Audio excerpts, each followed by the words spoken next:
So good morning friends, welcome back again my channel Anil army rider. आप लोगों का फिर से स्वागत है मेरे चैनल के अंदर। तो आज आप लोगों के लिए फिर से मैं एक नया ब्लॉग लेके आया, नई इंस्पिरेशनल स्टोरीज़ लेके आया हूँ, मोटिवेशनल स्टोरीज़ लेके आया हूँ आप लोगों के लिए, ताकि हम लोग इन लोगों से कुछ सीख सकें, कुछ इनकी रियल लाइफ से कुछ सीख सकें। हम लोग मोटिवेट होते हैं हमेशा दूसरों के इंस्पिरेशन से, हमेशा दूसरों की स्टोरीज से। तो मैं आज इन पर्सन्स की बात करूंगा जो अपनी लाइफ के अंदर बहुत ही सक्सेसफुल हुए आगे चलकर, और जो स्टार्टिंग में बहुत ही ज़्यादा गरीब परिवार से थे। उन्होंने बहुत ज़्यादा स्ट्रगल किया अपनी लाइफ के अंदर और हमेशा क्या आगे बढ़ते रहे। उन्होंने कभी भी मुसीबतों को कभी भी उन्होंने अपने आड़े नहीं आने दिया। उन्होंने हमेशा क्या स्ट्रगल को हमेशा फेस किया उन्होंने। तो आज हम बात करते हैं कुछ इंस्पिरेशनल स्टोरीज़ के बारे में, जो कि मैं आप लोगों को व्यक्तिगत व्यक्तियों के जीवन प्रसंगों से जो लिए गई हैं स्टोरीज, जो सचमुच आपके जीवन को आगे बढ़ने में बहुत प्रेरित करती हैं, प्रोत्साहित करती हैं, तथा आपकी जो स्फूर्त ऊर्जा होती है उसको क्या पुनः जागृत करती है, उन्हें प्रतिपथ और प्रशस्त होने की हिम्मत प्रदान करती है। क्योंकि बेस्ट मोटिवेशनल स्टोरीज होती हैं और हमारी लाइफ में कहीं ना कहीं इनसे कुछ ना कुछ कनेक्टअप होता है ना। तो आई होप हम किसी ना किसी को देख कर लाइफ में इंस्पिरेशन लेते हैं, देन मोटिवेट होते हैं, देन उस चीज़ के ऊपर हम क्या वहाँ पर काम करते हैं। तो वस्तुतः सफलता व्यक्ति की सोच में होती है। हम विषम परिस्थितियों में सफल होने वाले साधारण व्यक्ति की कहानियों को पढ़ते हैं। इन मोटिवेशनल कहानियों को से हमें क्या प्रेरणा मिलती है, हमारे मन मस्तिष्क को उदेलित कर हमें सफलता की बुलंदियों को छूने के लिए तैयार करती हैं, प्रोत्साहित करती हैं।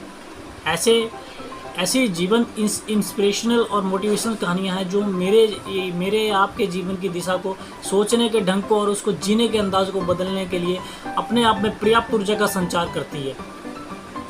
तो आई होप कि हम सब इन सभी से प्रेरणा से व्यक्ति की सफलता की कहानियों को बार बार पढ़ें और स्वयं की परिस्थितियों से तुलना करें, ताकि हम इन परिस्थितियों के अनुकूल हैं कि नहीं ये हमें पता लग जाए। जबकि इन व्यक्तियों ने कितनी प्रतिकूल परिस्थितियों में जीवन में संघर्ष करके जीवन में सफलताएं अर्जित की हैं। चलिए जानते हैं इनके बारे में। सबसे फर्स्टली मैं बात करूं तो डॉक्टर ग्लेन कनिंघम, जिन्होंने के दृढ़ संकल्प शक्ति के जो महानायक है, तो उनकी स्टोरी के बारे में हम बात करते हैं। फर्स्टली मैं उनके बारे में बात करूं तो एक बार क्या होता है, एक छोटा सा बच्चा होता है जो कि 8 वर्ष का होता है ना।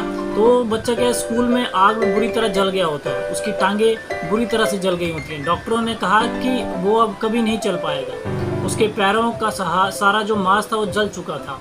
अस्पताल से वो घर आया तो उसकी माँ ने पैरों की उसकी रोज़ाना मालिश करती थी और उसे क्या व्हील चेयर में घुमाने के पास के मैदान में लेके जाती थी। उस बच्चे के अंदर वो दृढ़ विश्वास था, उसकी संकल्प शक्ति यानी कि विल पावर उसकी काबिले तारीफ थी। उसे विश्वास था कि कुछ भी हो जाए, चाहे कुछ भी हो जाए, पर वो चलेगा। एक दिन जब उसकी माँ उसे व्हील चेयर पर बैठाकर कहीं लेके जा रही थी, तो उसने स्वयं को उस चेयर पर से गिरा लिया और स्वयं को घसीटना शुरू कर दिया। वो रोजाना ही ऐसा करता रहा। धीरे धीरे उसके पैरों में कुछ जान आने लगी। वो खड़ा होने लगा, फिर वो धीरे धीरे चलने लगा, फिर सामान्य तरह से चलने लगा, फिर वो दौड़ने लगा। एक दिन अमेरिका का 1 मील दौड़ने वाला सबसे तेज धावक बन गया। उसने 1500 मीटर की दौड़ के विश्व रिकॉर्ड बनाया। तो दोस्तों आप सोच सकते हैं कि उसके अंदर कितनी विल पावर थी, कितनी उसके अंदर विल पावर, उसका बिल्कुल उसके अपने अंदर विश्वास था उस चीज़ के ऊपर। वो कोई और नहीं, डॉक्टर ग्लेन कनिंघम थे। और कनिंघम की संकल्प शक्ति को बार बार नमन है, दिल से नमन। दूसरी बात करूं तो दूसरी कहानी है, वो एक 15 वर्षीय किशोर की है, जिसके बारे में मैं आप लोगों से कुछ अभी मैं बात करूंगा। यानी कि हाथों का मोहताज नहीं हौसला, हमारे हाथों का मोहताज हौसला नहीं। सकारात्मक सोच के साथ जिद की जाए तो वास्तव में दुनिया बदल सकती है। ऐसा ही कर दिखाया है श्री राम कॉलोनी सांगानेरी निवासी 15 वर्षीय किशोर रोशन नागर ने। आई होप रोशन नागर को बहुत सारे आप लोग जानते होंगे। वर्ष 2002 में हुए हादसे में दोनों हाथ वो पैर गंवा देने के बाद पढ़ाई का सपना चूर हो चुका था। घर के बड़े बुजुर्गों ने हिम्मत जवाब दे गई थी, लेकिन रोशन की जिद के आगे, और आज वो 10वीं की बोर्ड की परीक्षा दे रहे हैं। बस 2000 में घर की छत से गुजर रही हाई टेंशन लाइन के तारों में दोस्त की पतंग सुलझाने के दौरान रोशन नंगे पैरी छत पर चला गया था और लोहे का सरिया हाथ में लेकर रोशन पतंग के लिए लपका तो उसे ऐसा करंट लगा कि एक पैर और दोनों हाथ गंवाने पड़े। 2 ऑपरेशन के बाद दादा नारायण उसे घर ले आए। इलाज के करीब 10 महीने बाद रोशन ने पढ़ने की इच्छा जाहिर की कि इस जिद पर दादी कृष्णा देवी ने हौसला बढ़ाया और उन्हें हाथ में कलम बांधकर लिखने का अभ्यास करवाया। कड़ी मेहनत के बाद उन्होंने वर्ष 2003 में 5वीं की कक्षा में फिर स्कूल जाना शुरू किया। इसी लगन के साथ उसने 6ठी में 52%, 7वीं में 62%, 8वीं में 79% और 9वीं में 64% अंक हासिल किए। बिना हाथ के 15 वर्षीय रोशन नागर का हौसला देखिए। रोशन ने कटे हाथ पर कलम बांधकर जयपुर के नेप्टा केंद्र पर 10वीं की परीक्षा दी है। रोशन कहता है वो किसी पर बोझ बनकर नहीं रहना चाहता, वो सीए बनना चाहता है। तो आई होप इस स्टोरी से हमें काफ़ी सारी इंस्पिरेशन मिलती है, काफ़ी सारी मोटिवेशन मिलता है कि हमें अपने अंदर के उस विल पावर को कभी नहीं मारना चाहिए।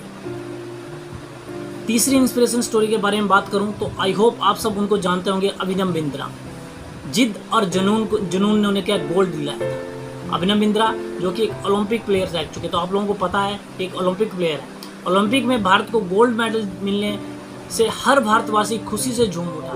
बिंद्रा की जिद और जुनून ने उन्हें इस मुकाम तक पहुंचाया। बैंकॉक में हुए वर्ल्ड शूटिंग चैंपियनशिप में बिंद्रा की टीममेट रही इंटरनेशनल शूटर श्वेता चौधरी ने कहा कि बिंद्रा ने जो कहा वो कर दिखाया। श्वेता मामूली अंतर से ओलंपिक टीम में जगह बनाने में नाकामयाब रही, लेकिन श्वेता ने बताया कि बिंद्रा ओलंपिक गोल्ड के लिए पिछले 4 साल से अनवरत मेहनत कर रहे थे। बिंद्रा ने जो कहा वो कर दिखाया। ऐसे बदली दुनिया। श्वेता बताती है कि एथेंस ओलंपिक के बाद अभिनव के व्यवहार में चेंज आया।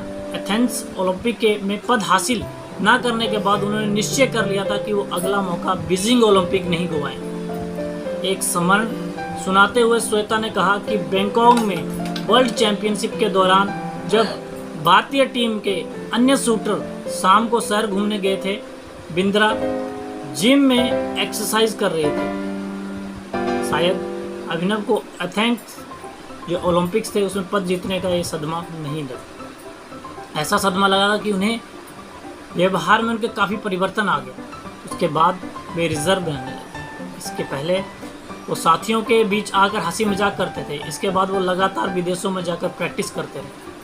श्वेता ने बताया कि बिंद्रा ने स्वयं को अपने लिए प्राइवेट कोच, पॉडोलॉजिस्ट वो फिजियो नियुक्त किया था। इसके बावजूद छोटी प्रतियोगिता में उनके उनके मेडल थे ना जीतने पर कई बार उनकी आलोचना भी हुई, परंतु उनको जानने वाले जानते थे कि अभिनव में वो क्षमता है जो वक्त आने पर बड़ी प्रतियोगिता में अवसर दिखेगा। उनका टारगेट ओलंपिक ही था, यानी कि उनका गोल सेट था। यानी कि दोस्तों यहाँ से हम इस कहानी से इंस्पिरेशन मिलती है कि हमारा अगर गोल सेट है अपनी लाइफ के अंदर, अगर हम अपनी लाइफ में अगर अपना गोल सेट करके उसके ऊपर काम करते हैं तो एक ना एक दिन अगर हम कड़ी मेहनत करते हैं उस पर, तो एक ना एक दिन हम उस चीज़ को जरूर हासिल करते हैं। आई होप दोस्तों आप लोगों को स्टोरीज अच्छी लग रही होगी। नेक्स्ट स्टोरी की बात करूं तो आई होप आप उनको भी अच्छी तरह से जानते होंगे। गोल्ड कैफी यानी कि रियल लाइफ इंस्पिरेशन स्टोरी है उनकी। यानी कि बेंगलोर के गोल्फ क्लब में कैडी अर्थात खिलाड़ियों के पीछे बैग उठाकर चलने वाले लड़के होते हैं, जो कि गोल्फर्स की हेल्प के लिए होते हैं, वहाँ पर उनको क्या स्टिक देने के लिए होते हैं। तो आई होप आप लोग उस जानते हो कार्य करने वाले चिन्नास्वामी मनियप्पा ने 11 अक्टूबर 2009 को $12.5 लाख की hero Honda Indian open championship जीतकर सभी को अचंभे में डाल दिया। जब DLF गुड़गांव गोल्फ क्लब के मैदान पर चिन्नास्वामी ने दक्षिण कोरिया के प्रतिष्ठित खिलाड़ी ली सुंग को हराया तो लोग विश्वास न कर सके। कर्नाटक के चिन्नास्वामी मनियप्पा ने बिना किसी कोच के स्वयं की मेहनत और लगन के बल पर यह प्रतियोगिता जीतकर ये साबित कर दिया कि लगन, निष्ठा और आत्मविश्वास से कोई भी लक्ष्य हासिल करना संभव है। चिन्नास्वामी आज कर्नाटक गोल्फ क्लब के सदस्य नहीं है, चिन्नास्वामी के माता पिता कर्नाटक के उसी गोल्फ मैदान पर दैनिक मजदूर थे, आज जहां उनका बेटा गोल्फ की प्रैक्टिस करता है। चिन्नास्वामी ने गोल्फ की बारीकियां कैडी का कार्य करते करते सीखी एवं प्रोफेशनल गोल्फर बने। हमें गर्व है ऐसे भारतीय पर। चिन्नास्वामी आज उस हर युवक के लिए प्रेरणा स्रोत हैं जो आर्थिक मजबूरी को अपनी सफलता के मार्ग की रुकावट समझते हैं, जो अपने आप को मजबूर करते हैं कि मैं ये नहीं कर सकता हूँ, मैं गरीब हूँ, मैं ये नहीं कर सकता हूँ। लेकिन ये हर चीज़ की हमें सिखाती है कि हमें अपने लाइफ में किन लोगों से इंस्पिरेशन लेके आगे बढ़ना चाहिए। हमें लाइफ में अपने लिए कुछ करना चाहिए। हमें लाइफ में कभी हार नहीं माननी चाहिए किसी चीज़ से, हमेशा हमें आगे बढ़ते रहना चाहिए। नेक्स्ट इंस्पिरेशन स्टोरी एक और मोटिवेट जो हमें बहुत मोटिवेट करती है, जो एक प्लेयर है जो बोल्ट, आप आई होप आप सभी जानते होंगे जो नाम है बोल्ट, जो एक जिन्होंने 100 मीटर और 200 रेस में स्वयं का विश्व रिकॉर्ड को तोड़ डाला था। तो आई होप आप सभी उन पर्सन्स को जानते होंगे। बस आइए तो उनके बारे में बताते हैं। बस 2009 में बर्लिन में हुई विश्व एथलेटिक्स चैंपियन में उसेन बोल्ट, जो कि 100 मीटर और 200 मीटर में की रेस में स्वयं का ही विश्व रिकॉर्ड तोड़कर तथा 9.50 एवं 19.19 सेकंड का नया रिकॉर्ड बनाकर विश्व को चौंका दिया था। दुनिया के सबसे तेज धावक के बचपन की कहानी, उसी की माँ की जुबानी। ये कहानी एक उस व्यक्ति की है जो फर्श से अर्श पर पहुंचा। कहानी उस व्यक्ति की जो बचपन में खेलता था क्रिकेट, लेकिन आज धूम मचा रहा है और एथलेटिक्स में बन गया है दुनिया का सबसे तेज दौड़ने वाला। आप उसे उसेन बोल्ट के नाम से जानते हैं, लेकिन मेरे लिए वो मेरा प्रिय बेटा है। मेरे पति वेलेस्ले गांव में छोटी सी दुकान चलाते थे, इसलिए बचपन में उसेन को स्पोर्ट्स शूज़ नहीं दिला पाए थे। आप सोच सकते हैं, वो एक दुकान चलाते थे लेकिन बचपन में वो अपने हुसैन के बच्चे को क्या एक स्पोर्ट्स शूज़ नहीं दिला पाए थे। स्कूल प्रबंधन ने उससे जूते दिलाए थे, जिससे उसकी ट्रेनिंग ने क्या रफ्तार पकड़ी। हुसैन का जन्म जमैका के छोटे से गांव ट्रेलॉनी पेरिस यानी कि शेरबोर कंटेंट में हुआ, जहां स्ट्रीट लाइट्स नहीं थी, पीने का पानी नहीं के बराबर था, जहां बुजुर्ग आज भी गधे पर बैठकर इधर उधर जाते हैं। लोगों को पीने के पानी के लिए सार्वजनिक नल से सामने घंटों लाइन लगानी पड़ती है। हुसैन ने बचपन में हाइपर एक्टिव थे वो, जो जब 3 सप्ताह के थे वो, तो मैं उसे बिस्तर पर लेटाकर कमरे में बाहर चली गई। जब मैं कमरे में आई तो देखा कि वो बिस्तर से गिर गया था, लेकिन उस पर चढ़ने की कोशिश में जुटा हुआ था। उसी समय मुझे लगा कि ये साधारण बच्चा नहीं है। उसका जन्म तय समय से 1.5 सप्ताह बाद हुआ था। मुझे लगता है उसकी रफ्तार सिर्फ उसी समय धीमी रही होगी। मेरे पिता ने सबसे पहले ये नोट किया कि इस बच्चे में कुछ खास बात है। उसके बाद से मैंने हुसैन के खान पान पर ध्यान देना शुरू किया। हमने हुसैन का एडमिशन विलियम निव स्कूल में किया। वहाँ की प्रिंसिपल लोनथोप ने कुछ दिन के बाद हमें बताया कि हमारा बेटा खेलों में बहुत अच्छा है, इसलिए उसकी ट्रेनिंग का ध्यान भी स्कूल ही रखे। बीजिंग में जब हुसैन चैंपियन बना तो थोपे की खुशी का देखने लायक थी। बीजिंग ओलंपिक्स में रिकॉर्ड बनने के बाद, उस सफलता के बाद गांव पर खूब पैसा बरसा।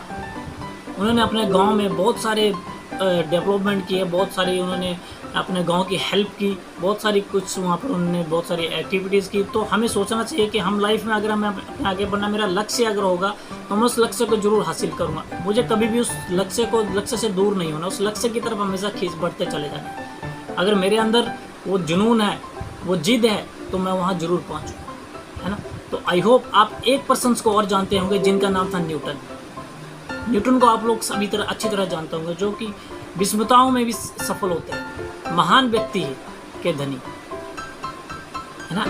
तो आइए उनके बारे में जानते हैं। एक बच्चे का जन्म अपने पिता की मृत्यु के 3 माह बाद हुआ। इस बच्चे का जन्म समय से पूर्व प्रीमेच्योरली हुआ। जन्म के समय वो बच्चा बहुत कमजोर था, मात्र 3 वर्ष का था। तो उनकी माँ ने दूसरी शादी कर ली एवं बच्चे को उसकी नानी के पास पालन पोषण हेतु छोड़ दिया। गांव के स्कूल में बच्चा पढ़ने लगा। जब वो 15 वर्ष का ही था तो उसके सौतेले पिता का देहांत हो गया। बच्चे की माँ वापस आ गई और उसने बच्चे की पढ़ाई छुड़वाकर उसे खेत के कार्य में को करने को कहा। बच्चे को खेत के काम करना पसंद नहीं था। इस समय हाई स्कूल के एक अध्यापक ने उसकी सहायता की और वो पुनः स्कूल जाने लगा। 19 वर्ष की उम्र में उसे एक लड़की से प्यार हो गया और उससे शादी कर ली, लेकिन बहुत जल्दी ही वो लड़की उसे छोड़कर चली गई। उसके बाद उस लड़के ने कभी शादी नहीं की। जन्म से ही दुर्भाग्यशाली इस बच्चे को जीवन के हर क्षेत्र में विषमताओं का सामना करना पड़ा। आप सोच सकते हैं कि बच्चा जीवन में क्या कर सकता है।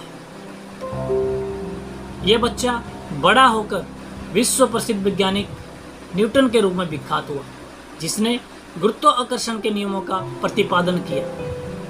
तो आई होप आप इस चीज़ को समझ सकते हैं। आप इन स्टोरी से इंस्पिरेशन आपको मिल रहा होगा। आप आई होप आप बताते रहे मेरे वीडियोस आप लोगों को कैसे लग रहे हैं, मुझे और अपने वीडियोस के अंदर क्या इम्प्रूवमेंट करना चाहिए। So I hope please like share and subscribe my channel Anil army Rider. Thank you so much.